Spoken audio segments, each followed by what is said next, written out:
Hello and good morning, Michael. How are you doing today?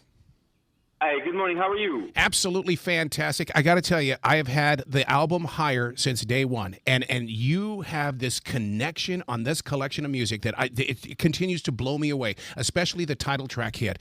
I want to see that live, that you put that song on a live stage.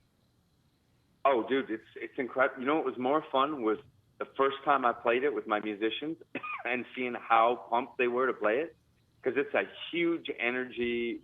I mean, listen, it's a cracker, man. It rocks. So it's a lot of fun to play. My wife and I were talking about it the other day about we feel like there's kind of a Latin beat to it, but at the same time, it's so universal. It can play in any part of the world. Yeah, I mean, it's funny. It's interesting. The Latin thing. I know it's there, but it's a definitely. You know, it's funny, man. It's a song that is starting to exist in my own universe, and that is this weird sort of, sensibility I have musically, and the people that I work with. It's interesting. The kid that wrote the arrangement for that is the prodigy of the great American arranger John Williams, who brought us everything from the theme to Star Wars, Superman, Jurassic Park, and so there's this very cinematic kind of massive dramatic thing that he does.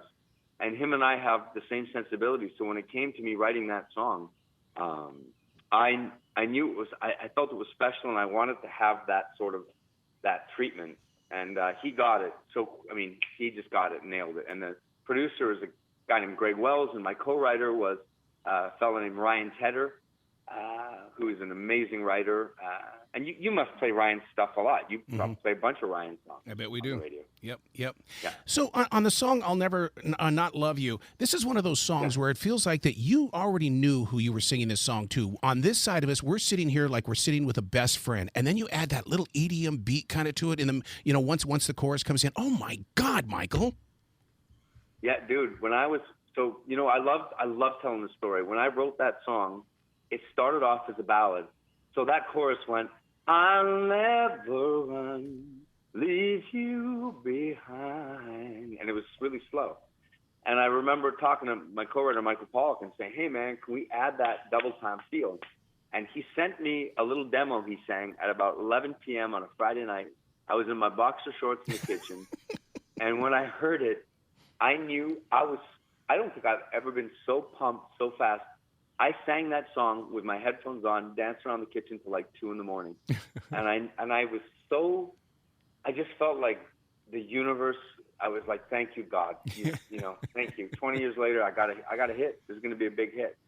So you can imagine for me, man, how beautiful it is that you guys are playing it, and it's and I watch it going up the charts, and it's really beautiful to have a hit song on the radio again. When you're in the studio singing Crazy, were you visited by Patsy Cline? Because that song has history, and you are not afraid of stepping back into history. No, and especially because, you guys, so many of us know it by Patsy Cline, but the honest to God truth is my version was always the Willie Nelson version. And so when I called Willie the first time and spoke to him and his wife, it was beautiful for me to be able to genuinely say, listen, I know that, people love the Patsy version, but for me, the definitive version is your original, Willie. I like it the way that he wrote it and the way that he sang it. And so I tried to stay true to that. It's funny, man. What I tried to do was I brought in what I thought was this cool little ode to kind of Dinah Washington and what she would have done on a song like "What a Difference a Day Made," and that little drum, that little kind of rhythmic thing, and then I think Willie Nelson. I mean, honestly, I think it's the best he's sung, and I just thought it was perfect. I don't know what else to say. One of my favorite songs on the record, and probably my favorite duet of all time. Being in radio as long as I have, sure, we've had a lot of cover songs, but Michael, you have this way of saying, no, this is my song, and we embrace it as a Michael Buble song. That magic you put into it. And the song I'm bringing up is My Valentine. Oh, my God. Well, once again, I get to work and lean on the most incredible talent in the world, from talking about Willie Nelson and Ryan Tedder. Well, Sir Paul McCartney wrote me months before I even had started the record, and he said, I hear you're about to start. I have a song I think you could really do well, and that means a lot to me. And I made a demo and sent it to him. And when we talked on the phone, I said, Paul, I'd love it if you would produce this for me. So, man, I mean, having Sir Paul, one of the greatest who ever lived, the fact that he trusted me with his art was just a huge honor. And I think we killed it. I mean, I know he thinks so. He was unbelievable, man. Like I had a great, wonderful, that same arranger that arranged Higher arranged that song. And Nicholas Jacobson Larson is his name. And I walked in that studio. There was 100 musicians, and we just sat there live. Paul was in the booth producing, and what a beautiful experience. And this whole record was like that, man. Usually records have skippers. You want to skip this one or skip that one. And for me, this record every song is a banger for me. Wow. So the tour starts in Duluth, Georgia. You're coming to the South. I'm in the South. We love our music here in the South. Do you ever get to come out and study the sounds of the South?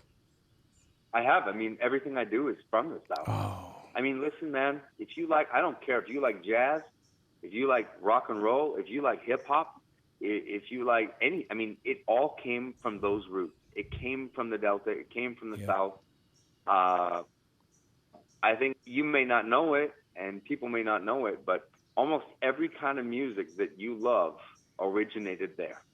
Wow. Well, you're coming to the Carolinas as well, and I expect to see you on that stage just doing what you do, and that is you have a great time with music. I'm so proud of you for giving yourself permission.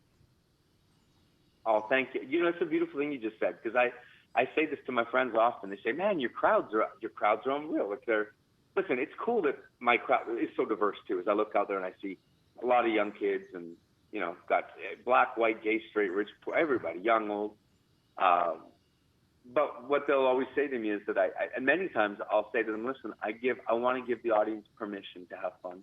And after what we've all been through, my friend, after going through COVID and these heartbreaking things that America's seen, you know what, man, it's time for us to heal. And it's time for us to be together and to dance together and to, human beings weren't meant to be alone. You're right. And it is the joy and the privilege of a lifetime that I get to show up and love what I do and connect with people like that.